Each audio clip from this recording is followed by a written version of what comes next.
नमस्कार दोस्तों, आज हम बातें करने जा रहे हैं भारत के महान उद्योगपति, महान दूरदर्शी तथा विश्व प्रसिद्ध औद्योगिक घराने टाटा समूह के संस्थापक जमशेदजी टाटा के बारे में। जमशेदजी का जन्म 3 मार्च 1839 में गुजरात के एक छोटे से कस्बे मनसारी में हुआ था। उनके पिताजी का नाम नौसरबाजी और उनकी माताजी का नाम जीवनबाई टाटा था। पारसी पादरियों के अपने खानदान में नौसरबाजी पहले व्यवसायी थे। उन्होंने बंबई आकर व्यवसाय में कदम रखा। जमशेदजी 14 साल की उम्र में ही पिताजी का साथ देने लगे। जमशेदजी अपनी कॉलेज पढ़ाई के दौरान ही उन्होंने हीराबाई तब्बू से विवाह कर लिया था। उन्होंने एल्फिनस्टोन कॉलेज में पढ़ाई किया था। वे 1858 में स्नातक हुए और अपने पिता के व्यवसाय से पूरी तरह जुड़ गए। वो दौर बहुत कठिन था। अंग्रेज अत्यंत बर्बरता से 1857 की क्रांति को कुचलने में सफल हुए थे। 21 साल की आयु तक जमशेदजी अपने पिताजी के साथ ही काम करते रहे। सन 1868 में उन्होंने 21,000 रुपए के साथ अपना खुद का व्यवसाय शुरू किया।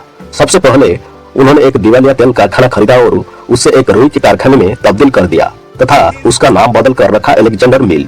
2 साल के बाद उन्होंने इसे खासे मुनाफे के साथ बेच दिया। इसी पैसे के साथ उन्होंने नागपुर में सन 1874 में एक रुई का कारखाना लगाया। महारानी विक्टोरिया ने उन्हीं दिनों भारत की रानी का खिताब हासिल किया था और जमशेदजी ने भी वक्त को समझते हुए कारखाने का नाम इम्प्रेस मिल रखा। सन 1869 तक टाटा परिवार को छोटा व्यापारी समझा जाता था। इसे मुंबई व्यवसाय जगत में पीछे की बेंच पर बैठने वाला माना जाता था। जमशेदजी ने इस भ्रम को तोड़ते हुए इम्प्रेस मिल बनाई, जो उनकी पहली बड़ी औद्योगिक कंपनी थी।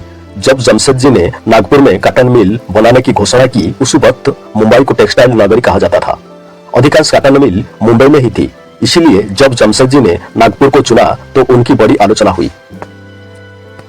एक मारवाड़ी फाइनेंसर ने इम्प्रेस मिल में निवेश के बारे में कहा, यह तो जमीन खोदकर उसमें सोना दबाने जैसा है। दरअसल जमशेदजी ने नागपुर को 3 कारणों से चुना था।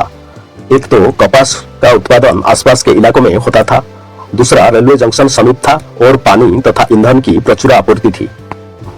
अपने कारोबारी जीवन की शुरुआत में ही जमशेदजी एक गंभीर आर्थिक झटका लगा। कारोबारी साझेदारी प्रेमचंद्र रायचंद्र का कर्ज उतारने के लिए उन्हें अपना मकान और जमीन जायजा बेचनी पड़ी।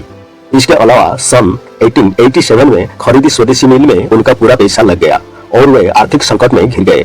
बहरहाल टाटा ने हिम्मत नहीं हारी और अंततः सभी संकटों से उबर गए। बता दें कि टाटा स्टील अर्थात टिस्को के नाम से जाने जाने वाली यह भारत की प्रमुख इस्पात कंपनी है। जमशेदपुर स्थित इस कारखाने की स्थापना सन 1907 में की गई थी। यह दुनिया की 5वीं सबसे बड़ी इस्पात कंपनी है, जिसकी आर्थिक उत्पादन क्षमता 28 मिलियन टन है।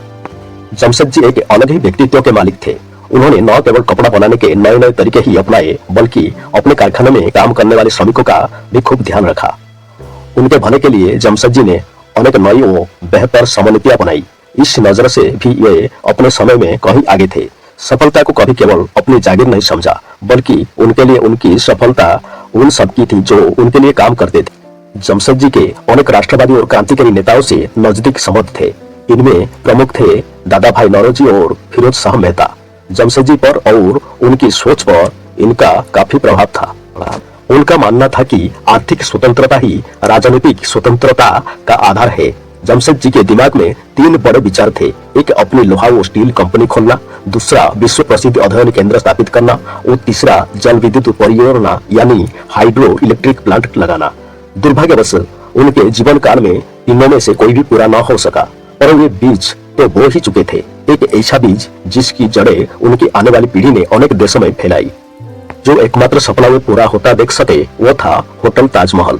यह दिसंबर 1903 में 4 करोड़ 21 लाख रुपए के शाही खर्च से तैयार हुआ। इसमें भी उन्होंने अपनी राष्ट्रवादी सोच का दिखाया था। उन दिनों स्थानीय भारतीयों को बेहतरीन यूरोपियन होटल में घुसने नहीं दिया जाता था। ताजमहल होटल इस दमनकारी नीति का करारा जवाब था।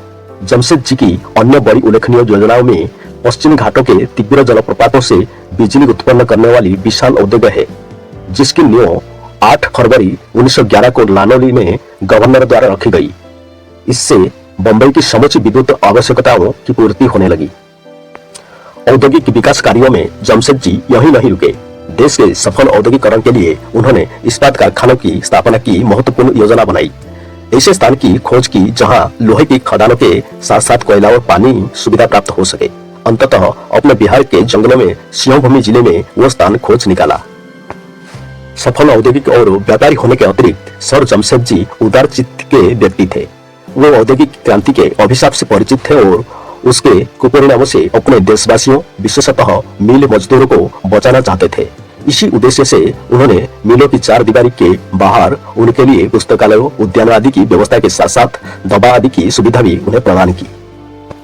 सन 1904 में जर्मनी में उद्योगों की महानायक सर जमशेद जी अपनी अंतिम सांस ली।